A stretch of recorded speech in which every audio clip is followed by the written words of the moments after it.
Hey guys, Jeff with OptionBoxer.com, and I wanted to take a look at the poor man's covered call again. I've looked at it several times over the years, and I've even traded it a few times with minimal success. I wouldn't say it was a failure, but I wouldn't say it was overly successful either. That might be due in large part to the fact that I just wasn't consistent or didn't stay the course and wasn't patient to give the strategy time to work out. But I wanted to revisit it again in this video, and I've kind of created a spreadsheet so that we can kind of look at the numbers, make it a little bit easier to digest. I'll leave a link in the description for that spreadsheet at Option Boxer in case any of you want to test your own poor man's covered call strategies. Possibly it'll help you out, but without any more from me, just make sure you understand the disclaimer. I'm not a registered financial advisor, and this video is not a recommendation to buy or sell any security. So we're just going to go ahead and take a look at the poor man's covered call and see if this is a strategy that's worth my time or possibly worth your time, and just kind of uncover any of the nuances to it. And then I'll show you what I've done here in just a couple of seconds. But let's go ahead and turn our attention to the screen, and we'll take it from there. So the first thing I want to walk through is kind of this very simple spreadsheet that I've created, and just to kind of show you what it's calculating, how it's calculating, and why it would be beneficial to you possibly. I want to look at maybe a more traditional approach to trading the poor man's covered call. And so with that, I've got this spreadsheet, and you can see, well, I guess there is one unique aspect to this version of the poor man's covered call. And it's that I'm going to trade both a long call and a long put, and I'm going to sell the short strikes against it. That way I'm always taking in some premium, and you can always adjust it or manage the position by closing those when you've reached that particular point. But I bought a long call for $11.17. I bought a long put for $14.50. So my total cost was $25.67. But then you'll see I minus that out because once I closed the position, I had $170 in net profit. And that reached my target percent of 15.22%, which I was actually targeting 10%. In this case, I made 15%.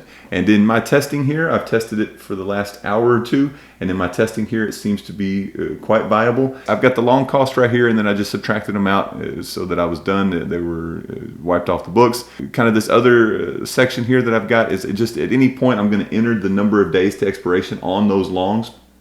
I traded the long call and the long put at the exact same expiration, and so I wanted to keep track of the days to expiration. That way I could determine how much was the minimum credit I needed per day to be able to pay for those longs over the next 343 days or whatever number of days to expiration exists at that time. And then my target was just going to be, for instance, let's just go ahead and delete these back out. So you can see my minimum per day was $6.99, and then I just used the round up function to target $10 per day. That's kind of my edge, kind of building in my edge to the strategy.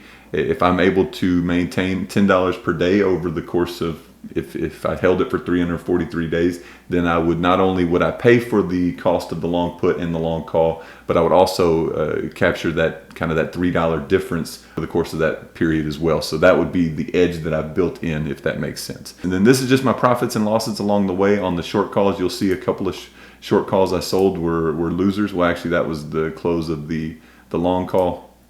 But you can see any of the minuses right here were just when price spiked against me. You can see even with those large losses, or at least the one large loss, I was still able to come out with $170 in profit, and then that reached my target percentage of 10% at Coca-Cola. And so I've kind of already walked through the first trade that I did, but I want to walk through another one just so we can see it on the screen, and I'll kind of show you my thought process and how I might implement this if I decide to move forward with it. Of course, I'm going to continue testing it. It's my personality and my investing style. I really like the nature of poor man's covered calls because it does cost a lot less, and if I can generate cash flow off the money that I'm investing and then still turn a profit at the end of the day, then that to me is a win-win. So there is 343 days. Let's see. I want to buy a long call with as little extrinsic value as I can, but I also don't want to. I want to feel like I'm getting a good value. I don't want to overpay for it. Right here is probably about the best spot, 925 for the long call. Looking over at the put side, you can see there's quite a bit of extrinsic value, so we're going to have to go a little bit closer. I'd like to keep the price of the long call and the long put relatively close without paying too much for the extrinsic value. So probably right here about 1375, 1390 would be the best one. So I'm going to go with the minimum we need to receive per day is $6.69. Again, I'm going to round that up and try to target $10 per day. And to start with, we're going to go ahead and trade the next expiration that's available to us. And if you notice, we're trying to get $10 per day, so that really comes out to $70 that we need to make. So we're going to have to pretty much trade right at the money to get the total of $70 in credit. And then more than likely, one of these is going to be a loser. One of these is going to be a winner. As you can see here, we just built in essentially $26, $25 into the position. That's $25 in profit. So right now our minimum per day is $6.62, which is still below the $10 mark. So we're going to try to target. You can see right here, if one of these had spiked, let's say the put had spiked, we had been able to get enough profit there, close this for 10%, then of course we would have. More than likely it'll take you 20 to 30 days or so before you reach the target that you're looking for. So we would just skip ahead here. So we'll go to the 19th. Again, going to the near month expiration, probably got to sell right at the money again. It's kind of the deal with Coca-Cola. I like it because it's not overly volatile. You could trade this on anything, but I've tried it on SPY and it was effective. I tried it on Bank of America, it was effective. Coca-Cola I just kind of liked because it wasn't as volatile. Because it's not as volatile, you don't kind of command the higher premiums that you would on, let's say, SPY or Apple or like Tesla. Just gonna keep skipping ahead. We'll try to go through this really quickly. You can see in this instance, we actually lost money. We didn't build in any more profit into the position. We actually took money out of our cash flow balance. And so that hurts us a little bit. Just go ahead and note that, and we're not going to worry too much about it. Not enough profit on this long put to justify closing the position, so we're just going to continue on. In this instance, it looks like I will be able to go a little bit further out of the money because we are still targeting $10 per day. It looks like we're just a little bit over the $70 that we would need. So we're just going to skip ahead again. Looks like we lost money on this, so I'm just going to go ahead and note it. Cash flow, we're down. You can see at the moment, cash flow, we're down by $60. The only other thing I should say that I should have said way at the beginning, but I forgot, is you want to make sure on the long put that the short that you're selling is always, so 62.50 is it's way up here, or it's way higher price. You want to make sure that the short is lower price, and then the opposite is true for the call. You want the long call to be a lower price and the short to be a higher price. So just make sure those things are noted if you were going to consider a position like this. And basically what I'm doing here is I'm just trading the poor man's covered call on both sides of the market. That way I can increase the premium that I receive, increase the cash flow as much as I possibly can.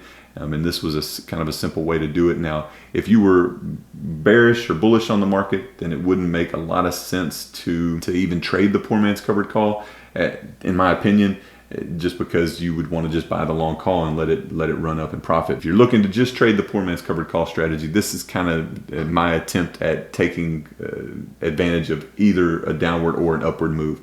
Price drops off the table dramatically, the put's going to go up substantially, but the call's not going to lose so much value because it's still going to have a lot of time value built into it. So it's kind of